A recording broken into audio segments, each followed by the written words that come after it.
Assalamualaikum warahmatullahi wabarakatuh. Halo teman-teman semuanya, apa kabar hari ini? Semoga kalian sehat selalu dan selalu diberi keberkahan hidup oleh Allah Subhanahu wa taala. Baik, teman-teman, kali ini saya akan bahas salah satu tema tentang pinjaman online, yaitu resiko apabila telat bayar di aplikasi Indosako. Jadi Indosako ini merupakan pinjaman online yang sudah legal karena sudah terdaftar di Otoritas Jasa Keuangan. Baik, sebelum saya bahas, saya ucapkan terima kasih buat teman-teman semuanya yang sudah support channel ini, selalu mendukung channel ini, dan selalu menantikan video-video yang saya upload berikutnya. Saya doakan kalian sehat selalu dan dimudahkan rezekinya oleh Allah Subhanahu wa taala. Baik, langsung kita bahas saja tentang aplikasi pinjaman online Indosako. Kenapa pinjaman online Indosako ini disebut legal? Karena sudah terdaftar di Otoritas Jasa Keuangan, dan boleh dibilang Indosako ini boleh dibilang aplikasi pinjaman online yang belum lama atau masih muda ya di kalangan pinjaman-pinjaman online yang lain yang sudah lebih dulu.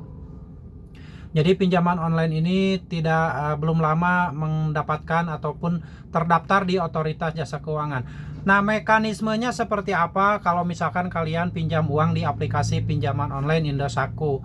Nah, kalau misalkan kalian ingin meminjam uang di pinjaman online Indosako, persyaratannya tidak jauh berbeda dengan pinjaman online yang lain, yaitu ada KTP asli, foto selfie kalian dengan KTP, lalu nomor handphone, nomor kontak darurat, riwayat pekerjaan, juga nomor rekening untuk transfer pinjaman uang kalian nanti.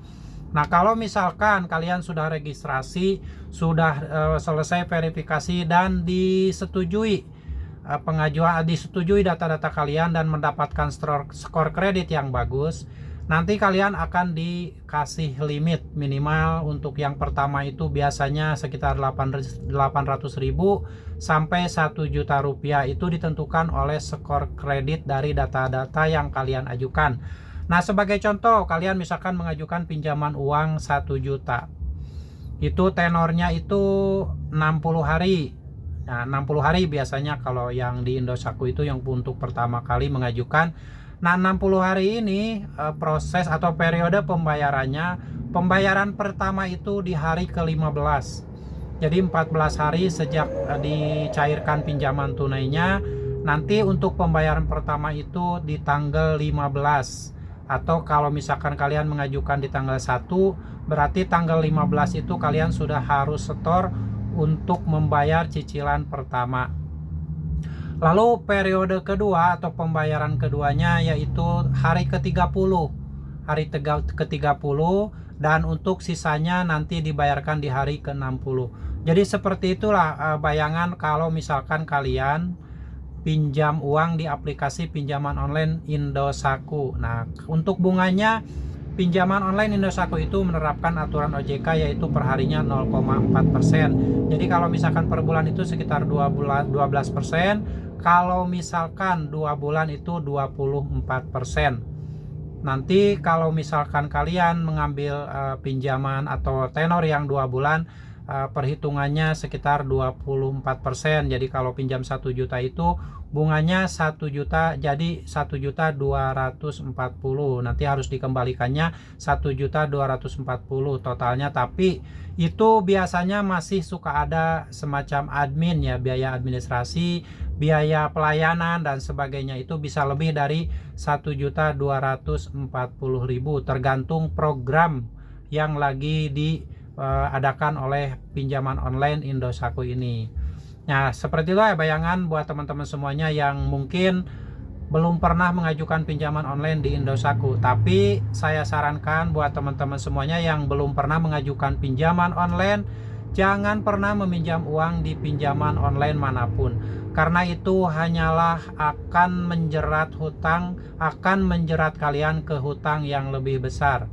Karena kalau misalkan kalian tidak teliti membaca peraturan-peraturan yang diterapkan di perjanjian pinjam meminjam, itu kemungkinan besar kalian akan terjerat dalam lingkaran hutang yang semakin besar. Karena misalkan pas jatuh tempo kalian tidak punya uang, lalu tiba-tiba di chat WA dengan mengirim chat WA dari DC pinjaman online Indosatku ini dengan kata-kata yang kasar atau kata-kata yang penekanan, sehingga kalian takut dan akhirnya gali lubang tutup lubang karena tidak punya uang untuk bayar. Masih mending kalau misalkan gali lubang tutup lubang itu meminjam ke saudara atau ke teman. Kalau kalian ternyata untuk menutupi hutang di pinjaman online yang satu, pinjam lagi ke pinjol yang lain, nah itu sangat berbahaya sekali. Jadi saya tidak pernah menyarankan kalian untuk meminjam uang di pinjaman online. Ini hanya berbagi ilmu saja tentang pinjaman online Indosatku. Jadi berapa nominal yang akan nanti kita dapatkan di limit pertama, di pengajuan pertama, dan bunganya berapa, itu sudah saya jelaskan. Dan buat teman-teman semuanya yang saat ini memang sudah terlanjur menjadi nasabah pinjaman online dan sudah terjerat hutang, ada yang jatuh tempo, ada yang telat bayar, bahkan ada yang gagal bayar, saya sarankan kalian tetap mental kalian tetap kuat, sehatkan dulu pikiran kalian, tenang, rileks, jangan takut dengan intimidasi, jangan takut dengan teror-teror chat WA, jangan pernah takut dengan penelponan yang dilakukan oleh DC pinjaman online. Kalau misalkan kalian memang tidak punya uang sama sekali untuk membayar, kalian sampaikan saja bahwa kalian tidak ada uang dan jangan pernah menjanjikan tanggal bayar. Nah, kalau misalkan ternyata udah mentok, udah gagal bayar, udah nggak ada sama sekali, nah itu tapi kalian tetap diteror setiap waktu, setiap hari, dan sampai ketakutan dan mental kalian sampai ngedrop, itu saran dari saya, solusinya adalah kalian tinggal cabut saja kartu dari handphone kalian. Lalu setelah itu kalian boleh reset handphone kalian ke setelan pabrik. Nah, nanti kalian bisa beli kartu yang baru, WhatsApp-nya nanti diganti lagi. Insya Allah nanti kemungkinan besar tidak akan lagi diteror dengan peneror dari DC pinjaman online.